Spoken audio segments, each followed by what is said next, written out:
Stay right there. What are you waiting for? Kill them! Kill them both!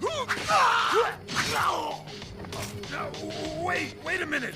Is it money you're after? I'll give you as much as you want. May the saints forgive you, because I won't.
So today I'm joined by Robert Stark, Starkian Hypothesis, longtime mutual, writer on many interesting things.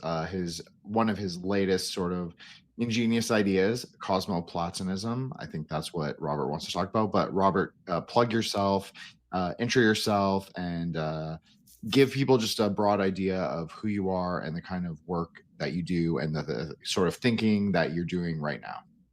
Yeah, thank you so much for having me. I've been a podcaster on Star Truth Radio for over a decade, and I've been on Substack for several years now, and I'm also an artist, and I've done some different documentary films on YouTube, but my Substack, it's mostly been like politics, philosophy, like demographics, but lately I've really been getting into spirituality and mysticism, and I propose this new religion, Cosmoplatonism, but I think the religion is totally compatible or syncretic with a lot of the political and philosophical issues I've talked about. So I have this article, The Metaphysics of My New Religion, Cosmoplatonism, and yeah, I thought about different names for the religion, and like I thought about the Church of Divine Emanations, but that sounded like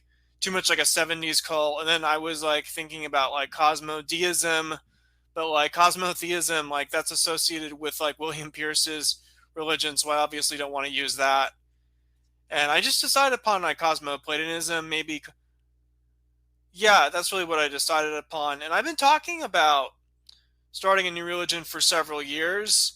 And there's a podcast I did with Matt Pegas several years ago about starting a new religion, but that was in the very early stages. Like I would recommend listening to it, and I can send you a link really quick. Yeah, I'll definitely, if you send it to me, Robert, I'll definitely include it in the show notes, and everybody can go, and including me, okay, great, to listen to it after, for sure.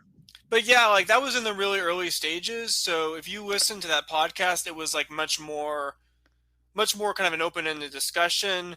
But at this point, like I actually put forth an actual like metaphysical structure, and I would say it's been a kind of long journey. It's personal prayer, contemplation, mixed in with research of various things, from studying near-death experiences to observing nature to studying philosophy and different types of religions, spirituality and metaphysics online. So it's a long process based on contemplation, research, and just intuition.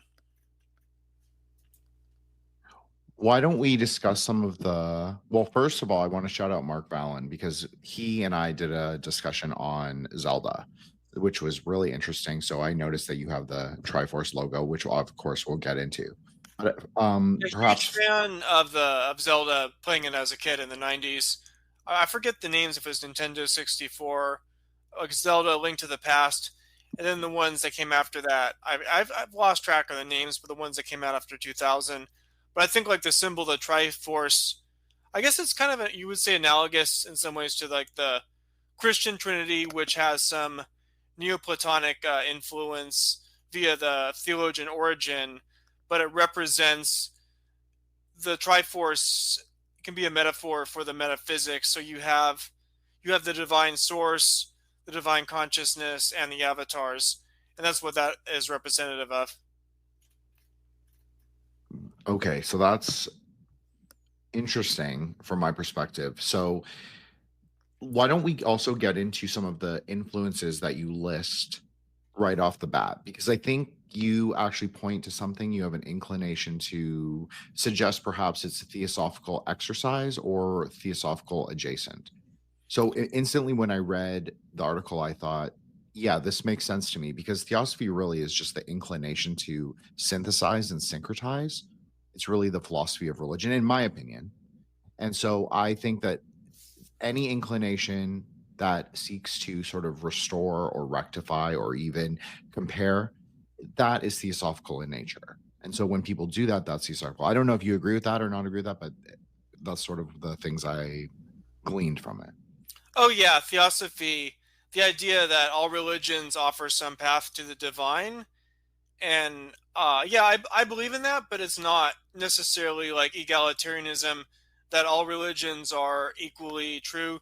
The metaphysical explanation is there are these divine emanations, and they react to different groups in history, how they form, factoring in their history, their geographic circumstances, biology, how they react to divine emanations. So they form different religions that way. And there is like, so there's still a hierarchy because you have like the divine truth, which is based upon the levels of emanation, how close they are to the divine source. But then you have these other factors that are circumstantial, like geography, history, circumstances, biology, genetics, etc. And that's sort of how religion is formed. So from within all religions, you get partial truths and some partial distortions and corruption just because of human nature and the abuse of power and how human psychology, whether it, the level of consciousness attained, how close it is to the divine. But there's same time, like I'm not saying all religions are equal either. There's still going to be hierarchy, but at the same time, even though like there was a hierarchy, I don't want to like express my bias too much because I do at the same time. There's some degree of subjectivity because people do have their own biases based on what religions they grew up in and or what religions are more suited to their own psychological type. So it's sort of in that sense it is open ended. I think it makes no sense to say that all religions are equal because if you take, I guess if you take sort of like Christianity, so Christians will say that Christ represents the truth, the pure divine truth, and you could, so case you could say that that is a correct position, but even if that perfect divine truth from Christ emerged in another place and time and among different people, like Christianity would evolve to look very different. I completely agree with you, Robert. I don't know if you know this, but I'm a tantric Buddhist. So for us, there is like degrees of truth. There's relative truth and then primordial truth. And then there's also a thing called upaya, skillful means. So it's also a way to get to degree closer to the primordial truth. If you're skillful, skillful can be magical, it can be realized, or it can be simply just like something that appears, a phenomenon that appears before you. So that can be a skillful way to sort of push you closer or help you understand the primordial truth. So we're on the same page. Absolutely, not all religions are equal. Not all truth is equal as well, and not all truth is relative. Mostly it is relative, but even relative truth has again, it's there are degrees of it. So some is higher and some is lower. So I'm there with you. And then when I talk about like the ethics, morality, like what is good and what is evil, is like you do have certain things that are more clear based on the divine order, and then you have things that are more conditional based on circumstances. So you would perhaps understand causation to come from action, divine Yes. source? Okay. Absolutely. Okay, so let's go into Theurgy, and I know this touches on the Neoplatonic elements, which you kind of discussed a little bit, especially as it comes from Origen and Christian metaphysics. But this is a really important concept to me, Theurgy, simply because I think that tend to think of the world as happening in aeonic cycles. So this cycle, and it is just my opinion, but Theurgy will be incredibly important, and we're going to see rectification, perhaps, of sort of the Christian metaphysical traditions within. I don't know. I think that what we're doing right now, these kind of online, very online discussions that are happening, and is kind of like rectification of the path. That's what I think is going to happen. That's my opinion again, but I think you're on to something is what I'm saying with the idea of Theurgy, and and putting it in emphasis. So it is a way to uplift consciousness and for consciousness to become closer to the higher divine levels of emanation. So like one obvious example is like aesthetics. Increasing beauty in the world can bring us closer to the divine by heightening levels of consciousness. And that also, I mean, it also relates to pantheism, the idea that all life has a divine emanation. So I totally reject, I reject the Gnostic view that this world was created by the demiurge, so it's inherently bad, and we have to reject this physical material world. But rather, like the Neoplatonic metaphysical explanation is that this world is sort of the beauty that exists in this world is an emanation from the higher divine levels. So we're witnessing or we're experiencing and seeing like a photo, like the equivalent of like a photocopy of a photocopy. So it's not like we should reject it, but it's not like the purest divine source. But like all the beauty that exists in this world does have intrinsic value and should be embraced. So like I reject the Gnostic view. The Neoplatonic view is superior to the Gnostic view about totally rejecting the everything about this physical world. And then also like they're different. You can sort of break down beauty, the kind of beauty that leads to involved in theurgy and hiding consciousness into different forms. So there's natural beauty, the human beauty that inspires romantic desire, and then there's man-made beauty such as music, art, and architecture. So while obviously, so natural beauty, that is the highest emanation, but I would say that man-made beauty, like art and architecture and music, is still very important and has value. I absolutely agree. I want to say you make a very interesting point about this tension between Gnosticism, or the what I call the popular object of Gnosticism, because there are multiple readings of those texts. Those are just certain cults obviously took it into like more extremist kind of rhetoric. But if you just look at the text for whatever translations we have, I think that they actually can be read in multiple layers of meaning. So I'm with you though that there is a superior view, this Neoplatonic view, that we should not reject the world or the body. I agree with that as well, but not overprivilege it. It's not that all there is, but come to some kind of balance. What I guess I'm asking if it's okay if I ask you a question. I know like I'm the one being Absolutely. interviewed. No, What you can interview me. That's okay. You're a great as a interviewer. tantric Buddhist, what would be your response to some like critics of Buddhism who find the idea of letting go of all of attachment, including like all that's beautiful about this world, critiquing that as demoralizing? Well, first of all, what are we giving up? So a tantric Buddhist believes that you can interact with Maya to a degree and that it is real to a degree.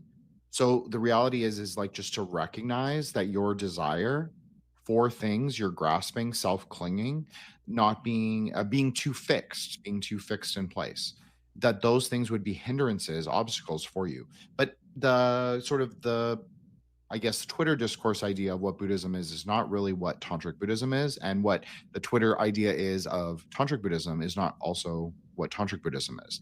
Tantric Buddhism is really a kind of theurgic ritual magic, ritual sorcery that has been applied to the Mahayana layer. So it is a expeditious, a faster, more dangerous, more efficacious at times, to sort of both engage with the world and also sever, you could say, your karmic weight upon it. So it's really So used being able for to sort of as a form of alchemy, like shift your consciousness between both the worldly and the spiritual realm. it's about like living in the world as it is, and you have to change within it rather than you put your will, like that's a very popular idea in contemporary magic, is that your will is over everything. But we would say in Dharma that perhaps your love is over everything. So maybe love over will. And that would obviously correspond to the Aeonic cycle that I referenced and the sort of meta series that I did, Aeon of the Daughter. But yes, I agree in a broad way, and I think Dharma agrees in a broad way that it's not about the rejection of things. It's not even about the rejection of ourselves, or people don't like confinement. They have this, especially online. They have the idea of the black cube, and everything that has strictures and rules is about the black cube. But the reality is Mars and that whole like we're going to be the neo-templars and like retake America, and like that's cool as an idea in a way, like as a speculative idea. But when we're getting into like the pragmatic sort of inaction of that, I don't think that that's like a real response. But I also think that that's not a Saturnian response either. I think that's a very martial response.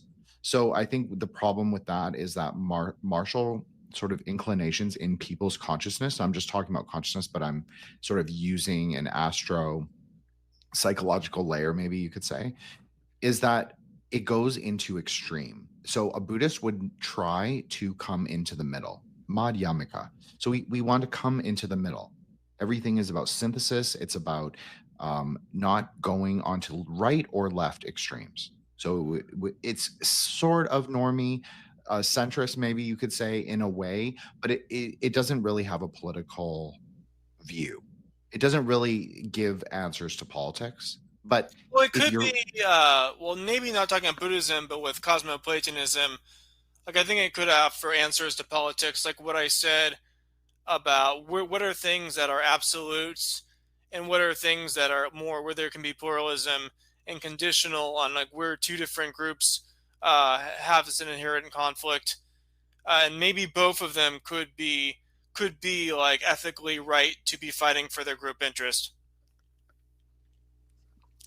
So I think this is really interesting, obviously, because you have done a lot of extensive work on sort of Asian American demographics and that, and I know that's beyond the scope of our discussion, but I do think that there is a sort of layer of Buddhism that has a political response to things, and the political response, but is not well understood in the West because it gets filtered through this kind of progressive layer of we Oh, like must. the hippie Buddhist kind of stereotype. Yes, like, but it's also like there's a lot of people in Western Dharma that are like what we would call pejoratively North Face Buddhists. So they're like white, yuppie, wealthy, and they embrace like all left-wing politics, basically. Like every single program that they would say, okay, this is fine. And a lot of a lot of lamas in the West, a lot of Buddhist teachers in the West also embrace those ideas because they get filtered into this kind of, oh, we must accept everybody, bodhicitta, loving kindness. I mean, Like didn't I think there was some statement where the Dalai Lama he like spoke out against replacement migration in Europe. Well, of course, That because doesn't fit with like that's the exactly liberals right. who idealize him. That's right. That's exactly right. Because the reality is Tibet, if you want to say Tibet's a polity, it's really a theocracy. And that's okay. I'm not making a value judgment on that. But that's really what it was. Yes, it has had kings, it's had warlords, it's had different sort of formations. But really it's a theocracy. It's like tied into the monastery system. And it's also tied into regional and Tibetan identity broadly. So I'm not making a judgment on Tibet or China. Like, I'm ethnic Chinese. But I'm from the diaspora. Like, it's not my business. Like, I'm totally out of that. But what I'm saying is it does inform Buddhist politics on the ground.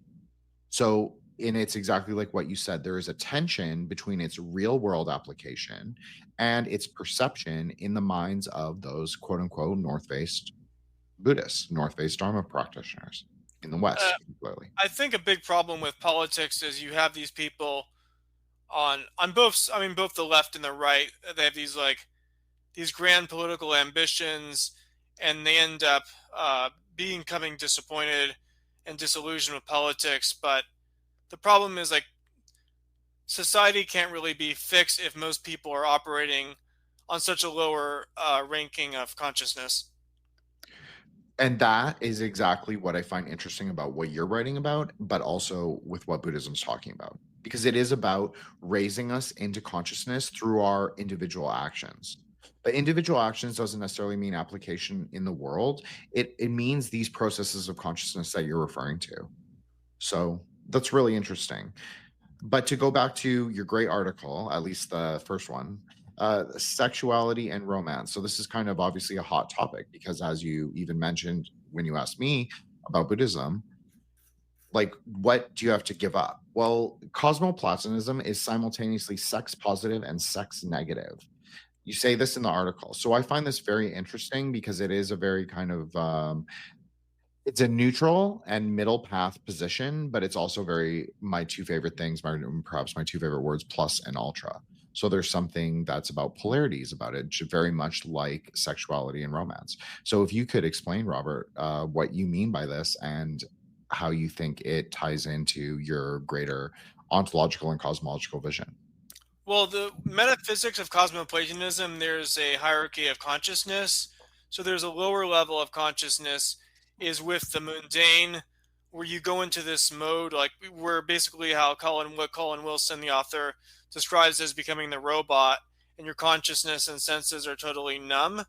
So sexual lust, desire, or even the sexual action can elevate your consciousness above that like really base level of like every day, and it greatly heightens senses consciousness.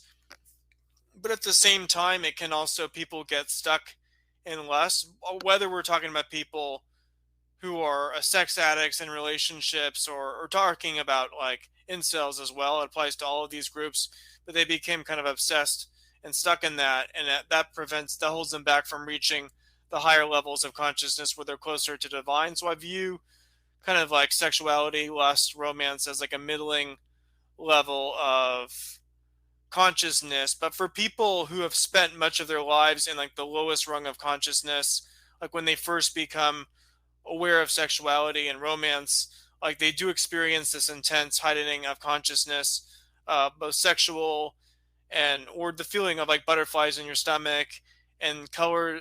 People will say if they're either in love or have a crush on someone or just have a strong sexual desire, they'll even say that it's a cliche. They'll say like colors and scents become more colors and sense become like more intense. So that's true, but it's kind of a middling level of consciousness. But I guess the other angle to it is, and I wrote a whole article about that too, the intersection of spirituality and sexuality. But sexual romantic desire can be broken down metaphysically as these different components. So there's the consciousness, there's the purpose of reproduction and passing down life.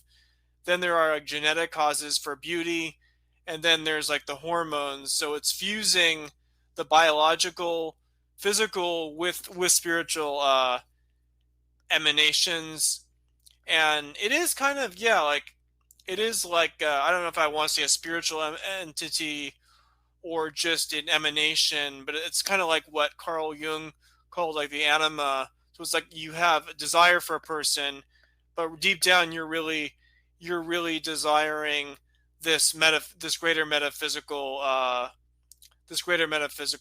force. And what Plotinus said of Neoplatonism, he believed that every desire is a need for the soul projected onto the the external world. I like this. I think it's very modern. It's like it's a neither nor. That's very Buddhist idea, like neither nor, to be kind of non-dual in your approximation of the world, or at least try as best we can. So I agree with you that lust, especially lust consciousness, although it doesn't necessarily have to relate to sexuality, and often it doesn't. Usually the sin associated with sexuality is actually ignorance. It's just kind of interesting. A lot of Westoids, quote unquote, find that very interesting. Um, so I think so how would you see society arranged in cosmoplatonic society? Oh, you mean like sexual ethics, family structures, those things? Yes. I didn't really get into that, but and I haven't really thought. I mean, I haven't really thought about that as much. But I would probably say that going back to the principle like sexuality and sexual ethics is there are certain things like there's sort of the absolute, and then there are things that are conditional upon circumstances and biology. So different. I mean, different things. I don't want to get into sound too much like a hippie liberal who says everything sexually doesn't matter, because I mean sexual actions do have impacts on people and society. But I think, I mean, it's kind of tough to write a platform because different types of sexual morality work differently for different people.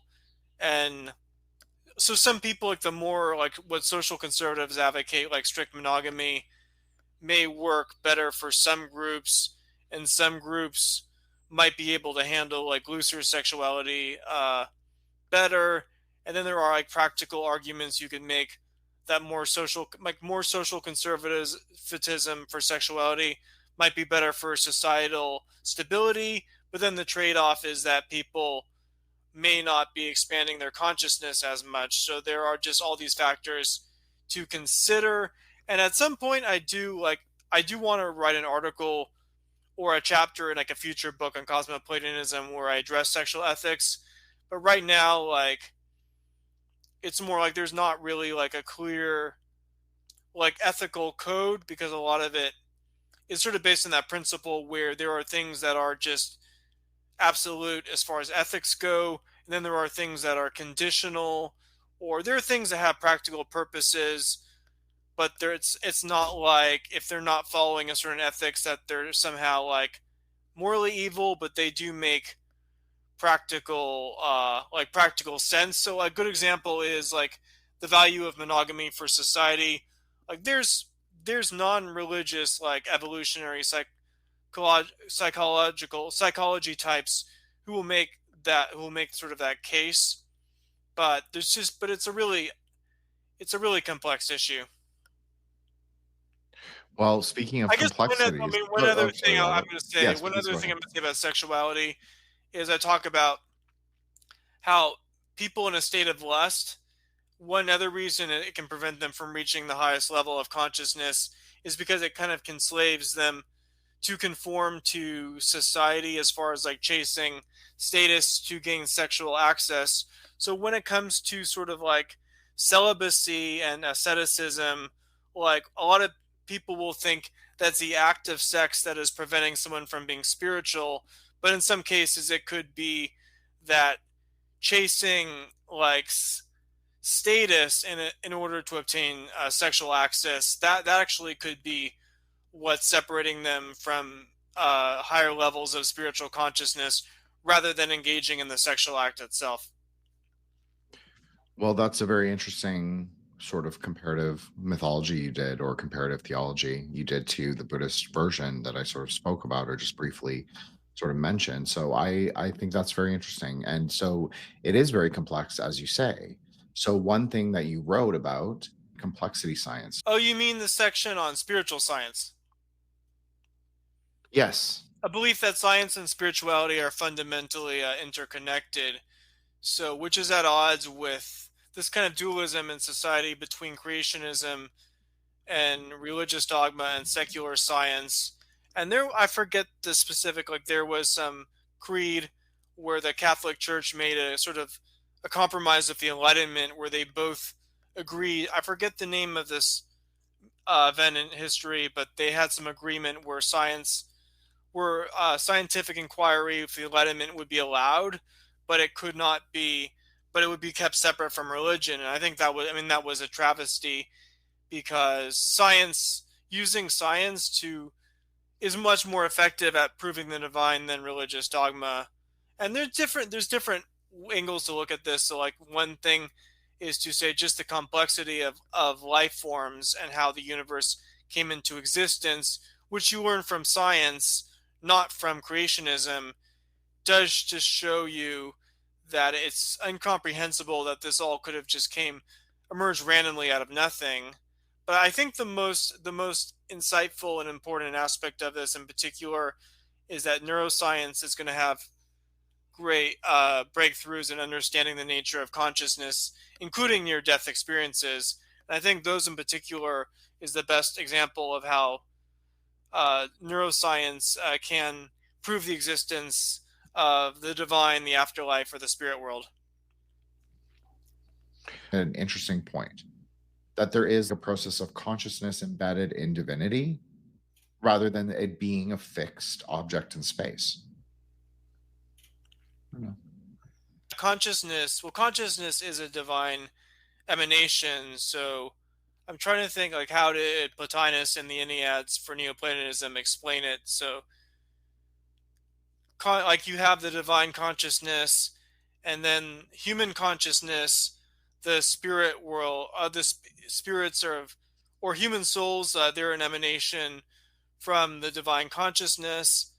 And then with how humans function, there's this sort of congruence of between one's soul, which does have an emanation from the divine consciousness, and the physical body, and how that kind of operates. How some people are more in tune with the divine consciousness, and others are just fully in the physical world, and they sort of become more like robots, like the kind of people who don't have an inner dialogue, and they're operating on like the lowest level of consciousness. So that's kind of how that metaphysics of consciousness works. So let us get a little into biodeism and the spiritual genome, which is the next section after Theosophy. So I sort of went out of order, but it's okay. Oh yeah, like how each religion is formed based on each group's genetics and evolutionary adaptations. So yeah, in contrast with creationism, like evolution does reflect that principle of emanation. And there is like a genetic code that makes people more spiritual, but different genetic profiles. I kind of went into this earlier with Theosophy, that's fine, but like different genetics of different groups of people like reflect how different religions are formed. And so if you take religion, it's like partially the divine's emanation, and then it's partially like the genetics which create people's psychological profile. And then like certain people, their genetics cause them to become more spiritual or other. And I guess it does get very controversial into issues like genetic hierarchies and against like blank slatism and egalitarianism. But the idea that some people are in a higher level of consciousness that is closer to the divine, it is greatly influenced by genetics. So in a sense, it's like you want to call it a spiritual like HBD. Well, that's interesting because I know you had actually written some thoughtful ideas on theosophical race science and anthroposophy. Like Rudolf Steiner. Right, exactly, and how there is a very racialist, sort of reproductive racialist element. Obviously, she's drawing particularly from the Vedas, and I think Blavatsky as well. Yeah, absolutely. They both were. I mean, he was a theosophist, right? Like he might have distanced himself from the doctrinal sort of institution, but in his core practice, I would say Steiner was a theosophist, regardless of how he rebranded his sort of working model. So, I don't agree with their sort of racial presupposition of like how spirituality is organized, but I think it's interesting as a speculative idea, and I thought you were very reasonable and thoughtful on the subject. So I should have actually prefaced with that before I asked you about biodeism, but I think you did a good job in fielding that and like bringing the two together. And I guess I add a sort of another counterpoint to that, kind of going to the Buddhist idea of having a kind of a middle approach, is that, I mean, I think because all life is an emanation from the divine source, there is some degree of being interconnected. So you do have, like with politics, this divide between egalitarianism and then other sides like nationalism, tribalism, and racialism. And I mean, I think there can be like a dualism approach to that, like having two levels of consciousness. Because I think if you think about it, how people do have compassion for tribal outgroups or for animals, I think that is proof of the divine. Because if we were to accept a totally Darwinian reductionist view, where it's purely atheist, then like genocide of outgroups would, without remorse, obviously that has happened throughout history, but that would actually be the rational norm if we deny like the divine essence. I think what you're saying right now is like closest to my belief that I've heard articulated. I have a theory, Robert. You can tell me what you think about it, but I think that the sort of Americanization process is actually one of the stages in sort of the liberating of that tertiary or quaternary low state of consciousness. And through that westification, people are more free in their ability to, you could say, switch frameworks when they're not being utilized properly, or if they find something that works better. So I think that something very unique to Oh, you're saying what we call the American West. culture does not allow for that dualism and splitting of consciousness? I think it does, but I also think that it's reparative in a way to like a, you could say, quote unquote, third world mindset. Like, I think that the process of coming to America, and for anyone, like regardless of background, I think that that is sort of, in, at least, and that's my opinion. It's just a theory, a conjecture, maybe, but it is how I kind of view some of the, we'll say, maybe parapolitical or deep political elements in the Constitution and in the founding. That there is like a layer of metaphysics behind sort of why these things are written the way they are. Okay, I can see that. How America, because of how American came into fruition and questions of America's identity, like because it's a multicultural society, but has a kind of civic religion, like it creates, which is obviously, there's many things about American culture that are greatly flawed, or America's political and civic religion that are greatly flawed. But there are Absolutely. these different layers, dual kind of metaphysical, almost like metaphysical layers on questions of identity, culture, and politics. Exactly. And I think that through this kind of like inner questioning, like you see this a lot with like Neoplatonism, is this idea of it, like inner questioning. And I'm not saying that people don't take it into extremes. Obviously, you can take identity into the way extreme of thinking that, you know, you need a protected class, you are a protected class and need a special amendment to defend you particularly. I think that that is probably not what you're talking about, and it's certainly not what I'm talking about. But I do think that there is a use in having sort of a worldly vessel or worldly kind of nature, worldly consciousness, as you say, and also but being able to sort of wrestle with these greater questions. And then there is like a kind of hierarchy there. So when you think about identities, like biological identities like race and gender, I think they're like a lower divine emanation than like the highest divine source. But they're like with sexuality, uh, which is also rooted in biology. They're at the same time they are a higher level of importance than things that are just things like, say, like crass materialism. So there's a hierarchy there. I'm not opposed to the hierarchy, so I'm okay with it existing. It's not a paradox for me. So I'll just say that. So I appreciate that you try and look at things, maybe acknowledge that there is a hierarchy in formation, but for me, it's okay.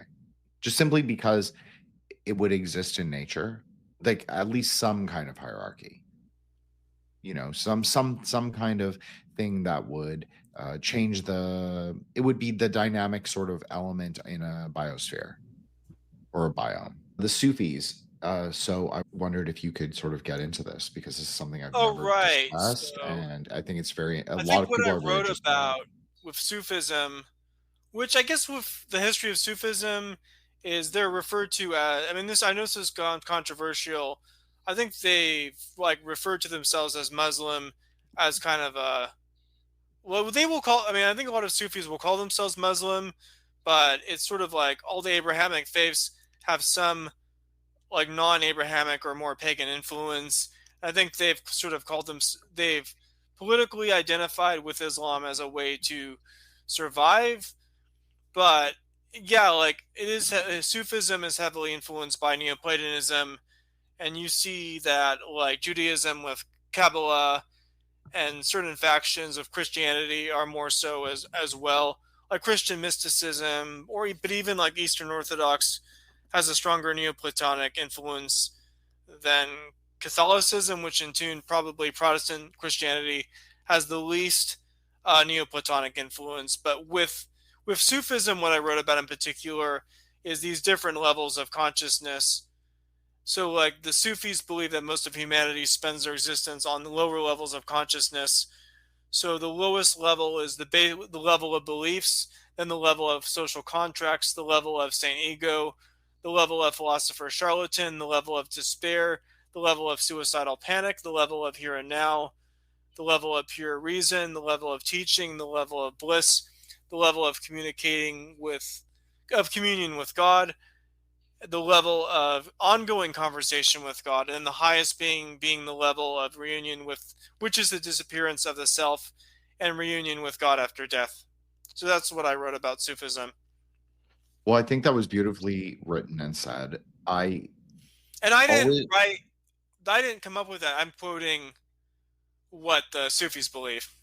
Absolutely. But there's something really interesting about Sufism just in general because it arose in the same time as Tantra did in Kashmir in particular during the 5th and 6th century. So I agree with you that there is a deeper metaphysical element. Now the Catholics, they've played with their metaphysical systems as you alluded to, and they obviously have the Rosicrucian element, which is very strong, and you have many saints talking about Kabbalah, Christian Kabbalah, and obviously most famously Pico della Mirandola. But you have a lot of ideas in Catholicism about Kabbalah, but it's never quite articulated. Like this is what it is. It's more hidden. It's more veiled. And then obviously Eastern Orthodoxy embraces these kind of. They say explicitly that they're non-dual.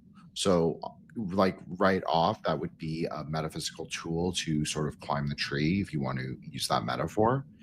And then I used to be in the same belief as you, Robert, that the Protestants did not have that much Neoplatonic elements, but from some of my exposure to people who research Mormons or the early French Huguenots, it seems like there was a strain of at least magic, or at least grimoire, Solomonic magic that originated in the 13 colonies and like a Martinist tradition, as how it's often been referred to.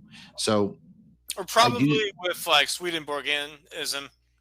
Absolutely. It definitely influenced all of it. So it's kind of like a return, you could say, a return to the ideas, but you're right in to say that they probably didn't like it's not some unbroken tradition from, you know, from some apostle or something. It's definitely been reconstituted, remixed, re-identified, re-rectified, re-articulated.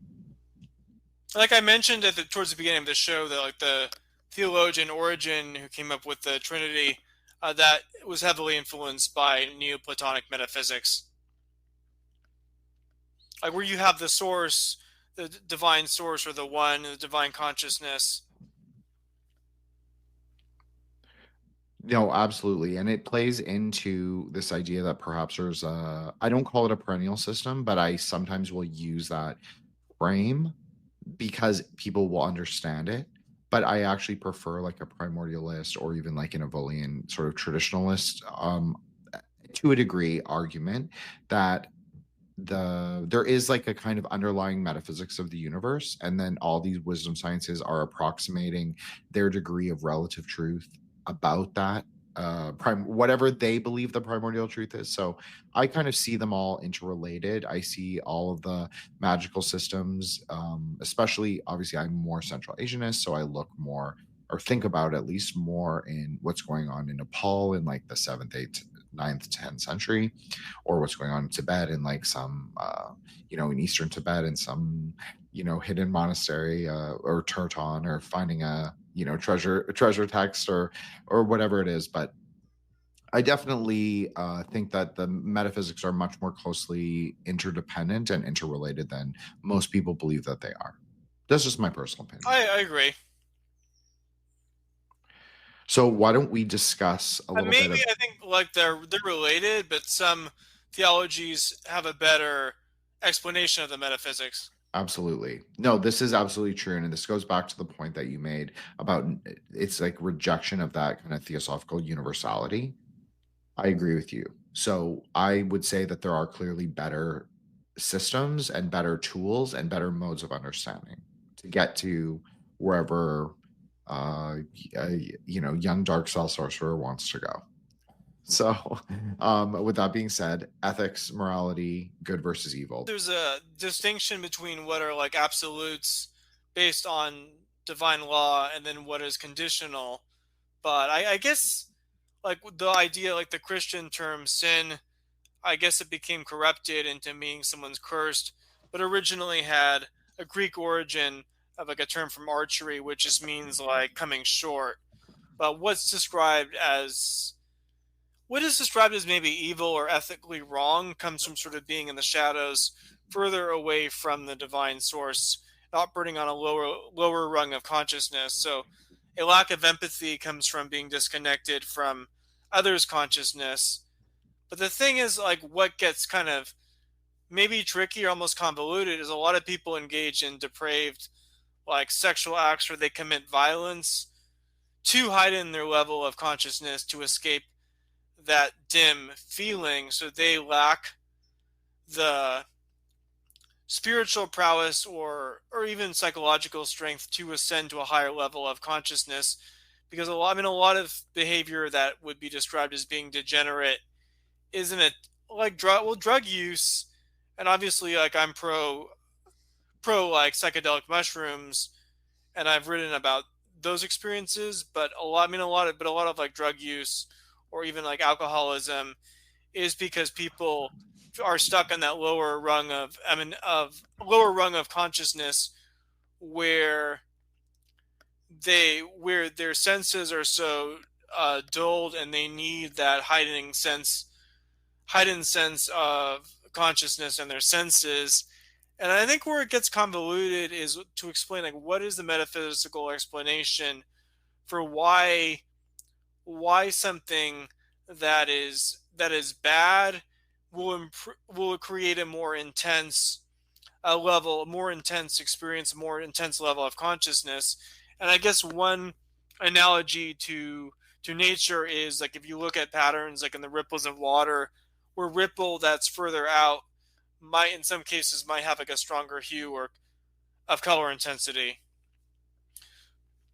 This is a really interesting point. It's something I often discuss on this show and when I go on Rejects or any other show, really, particularly in relation to Kabbalah. But it obviously can be more nebulous, like how it's not that you're referring to it nebulously, but you're referring to it in a sort of we'll say crypto Kabbalistic context. Not that you're doing crypto Kabbalah, Robert, but there is the idea of like what is that fifth density of consciousness in Kabbalah. So like what is that diamond thunder layer, as I often call it. Obviously I'm borrowing something from Buddhism, but I'm not the only one.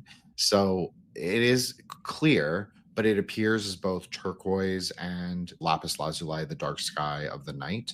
But that's really clear because water is also really clear. The sky is really clear. So the idea is to be at like the greatest clarity that you can be. And like the colors that appear, the blue we associate with it is just that's all kayfabe, as the kids say.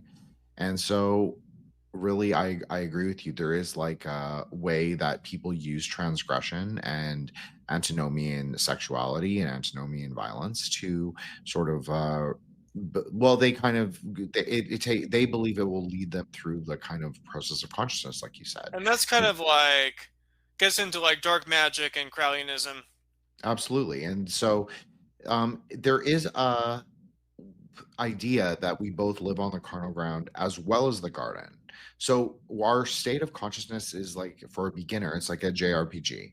We go out to the starter town and we don't really know anything. We're kind of innocent of the world, you could say. We have our wooden sword and for 5 copper and our like buckler. We don't, you know, we don't know anything. We just know that we have to kill goblins. So that's kind of the idea, is that we start all in a relatively similar position, if not the same position of consciousness, and through praxis, through Theurgy, which is something that you also talk about in sort of this context, that sort of occults or perhaps clarifies our sort of personal body, also our layer of consciousness, and also our surroundings, you could say, to a degree. So it's all relative at the beginning, but then the idea is that you do all these practices and then you get more influential, your sphere of influence grows. I guess like the kind of ethical or spiritual debate is whether going through the darker spheres of consciousness are a way to spiritually evolve or to avoid, or is it better to avoid them? Is it, and again, like I think that's really, I mean, that's really a tough issue because you want to say like to avoid, you want to say you want to avoid doing those things that are wrong, but often people do evolve spiritually, or they're able to reach a higher level of consciousness by having exposure to those darker sides. I think that through pop culture, this is just like a theory that, or idea that I've been playing with, is that through pop culture, people are introduced to specific ideas of the carnal ground, specific ideas of transgression or antinomianism, or sort of, which can also serve, as you were saying, an illuminate purpose, because it's also fictional and it's also into their perception. So it's up to them And I whether guess they want to take media it. sort of mirrors the emanation principle. I mean, emanation usually is to describe something, an emanation from the divine, but it could be an emanation from something bad as well. You could still use that term. But me, I mean, media is sort of an emanation because people, it's like, or the concept like Baudrillard's hyper reality, when you're on social media a lot, and it consumes your consciousness, but it also numbs your consciousness. So like people who really get addicted to porn addiction or addicted to radical politics or to or watching violence, it's because on the world of media and online, it numbs your consciousness more than in reality. People crave a more heightened level of stimuli, and then the heightened level of stimuli that creates an addiction because they need more of that serotonin hit. So we would just call that, it would plant the seeds of craving into someone, and then they would go out in the world and perhaps act on those quote unquote cravings. Right. Ghost consciousness, we could call it. So with that being said, let's discuss the avatars, because I think this is really Okay. The interesting. avatars. So there's 6. There's the divine source.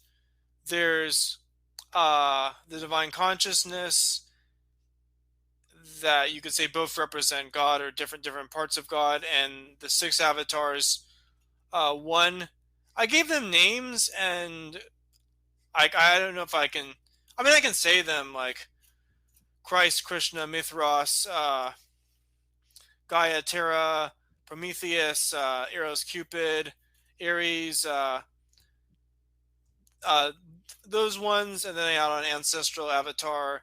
But the thing is, they're kind of, I mean, they are culturally loaded, and I don't know, like if Cosmoplatonism takes off, like if I should use them, how loaded they are culturally, because there are borrowed of deities from different religions.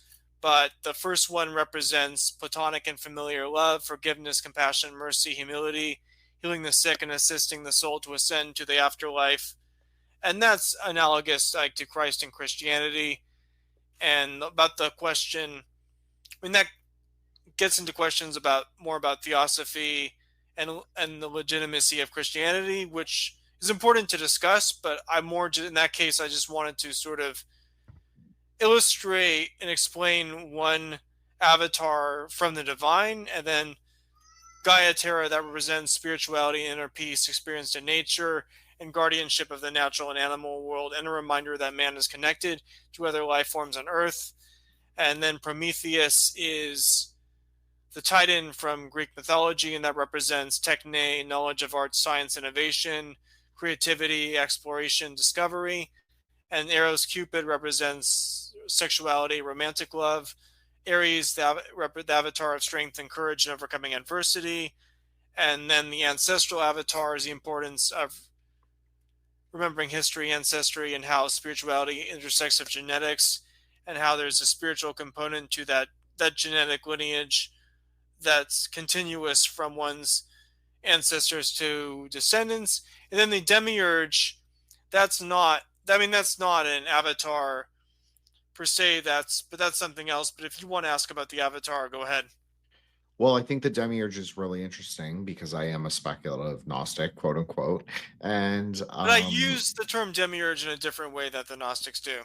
right. So that's what is interesting about being a speculative Gnostic, Robert, is that I can be very flexible because I'm really a Buddhist. But I think about Gnostic ideas a lot, and I think about how can you change the view on it or the framework around it, or try and look at what the text would say in a more Buddhist reading of it. So the Gnostics, their view of demiurge is like a lesser deity that enslaves mankind, but I describe the demiurge for Cosmoplatonism. It's a metaphysical prison that is created by masses of humans with an inferior level of consciousness. I don't think I don't know if you'd be surprised to hear that I actually agree with this 100%. Like, no criticism, no commentary, really. It makes complete sense. Ideology is the lowest stage of consciousness. So how do we then overcome the demiurge, Robert? So it's a spiritual enslavement that comes from fear and exploitation-based systems, ideologies, and theologies, demoralization, conformity, and just acceptance of the mundane or status quo. So I think a really simple explanation is just to heighten consciousness and just to be aware of this. I know this sounds like a really kind of a cop-out or a really easy answer, but I think the only simple explanation is just to have an awareness of this. Because most people who are operating in lower rungs of consciousness don't. I agree. I think a lot of people will be really interested in these ideas that you're saying. So why don't we close out with the afterlife, because there might be nothing more appropriate than that as a closer. And I wrote a short article about near-death experiences, but I think you'll have to come back and discuss that, because that's a very interesting topic, and I'd love to. I'm obviously going to read. So the questions of the issue of the afterlife is that the scientific case for the legitimacy of near-death experiences, like, I don't know if I'd say it's 100%, but I think it leans more, the evidence from the testimonies and from neuroscience, they lean more in the direction, much stronger, more in the direction of their legitimacy rather than the direction of the skeptics.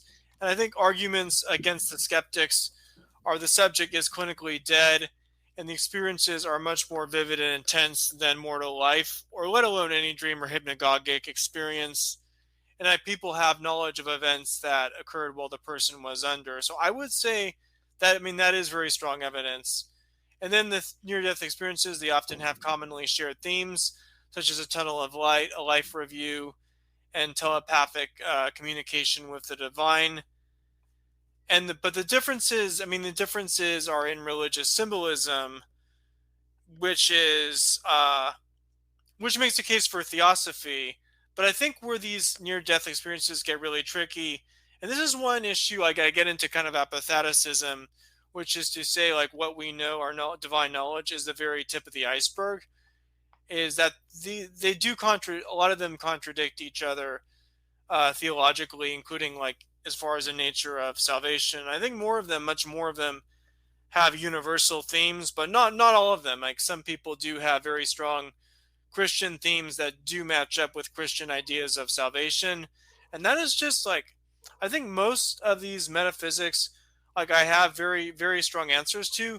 But this is the one. This is like one issue where I'm totally stumbled. Like I can't. Like I just can't really. I can't offer an explanation for that. But I will say, even if I can't offer an explanation for that, I do think, like what Origen believed, the early Christian Platonist theologian, is that the emanation principle is the strongest justification for universal salvation or reconciliation.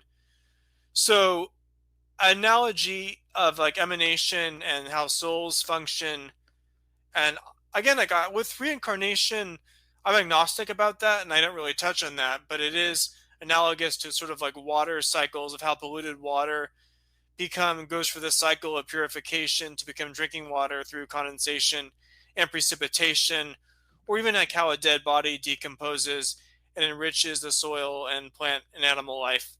But I guess the one issue that I can't offer an adequate response to is how these NDEs contradict each other theologically. So I've done some episodes on NDEs in the past, and I've talked to Dr. Gregory Shusham, who's like some kind of NDE specialist at UCLA. And so he posits that most of the people that have NDEs are they would consider them spiritual experiences rather than religious frameworks per se. Like there's something they recognize in it, sure. But I would say that's a lot to do with metaphysics as well. Is that there's a superficial sort of soteriological layer, you could say, to the thinking and the dogma and all of that. But then there's also like a metaphysical layer, which is the layer that's more saying something similar, maybe not the same, but something similar than the sort of like outer density or outer temple presentation. I know Dr. Eben Alexander, he's a neuroscience who had an NDE himself, and he came from a more like Christian fundamentalist background and became more universalist. Like he offered an explanation for people who have these kind of like hellish near-death experiences that are used. I think like the Christian fundamentalists will exploit them. His explanation is that they're experiencing an early stage of the NDE where they're either going through a life review and they've lived a bad life and they're re-experiencing trauma, or they go through a dark void, which is often an early stage of an NDE, but their NDE is cut short and they come back to life.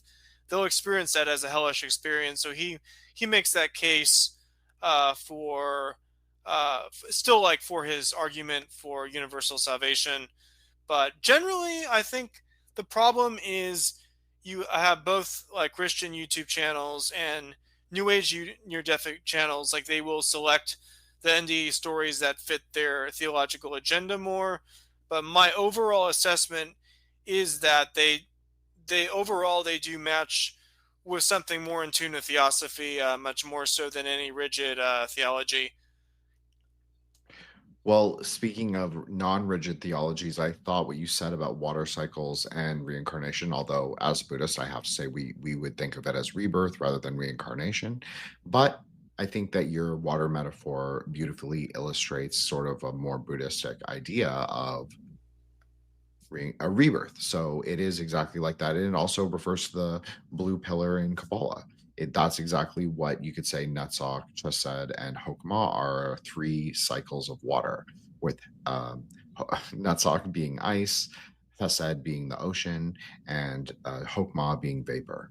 So, and that also matches with what you said, Robert, about how spirits come into emanation, because that's from where they would come. It's from Hokmah, the unmanifest wisdom of God. So incredibly interesting, incredibly fascinating, and very well done. So you will have to come back and discuss NDEs with me, simply because I'm personally interested in the subject, and I also think that it's very close to a magical experience. So I've never had an NDE, but I've had magical experiences. Yeah, I've obviously never had an NDE. I had a mystical experience swimming at June Lake. Well, that's what you'll definitely have to come back and talk about, and because you have several articles written about that. So I would love to hear about that if you're interested. I'm thinking about writing an article specifically about that, even though it happened a couple years ago. You absolutely should, and when you do, please reach out and consider yourself booked. So thank you so much, Robert. I appreciate it. I thought it was a great conversation. I thought your ideas are really interesting. A lot to do with, at least there's intersections between things I'm thinking about. Thank you for having me. Absolutely. Do you want to give a plug and tell people where they can find you? And I am relatively good about including everyone's links, your link tree, I'll definitely have your Substack, primarily, all that stuff. I'm on Substack, robertstark.substack.com, and you can find the article. It's linked to, but at robertstark.substack.com, the metaphysics of my new religion, Cosmoplatonism, and I also have a website, startruthradio.com, and you can find me on X, Twitter at Starkian77789.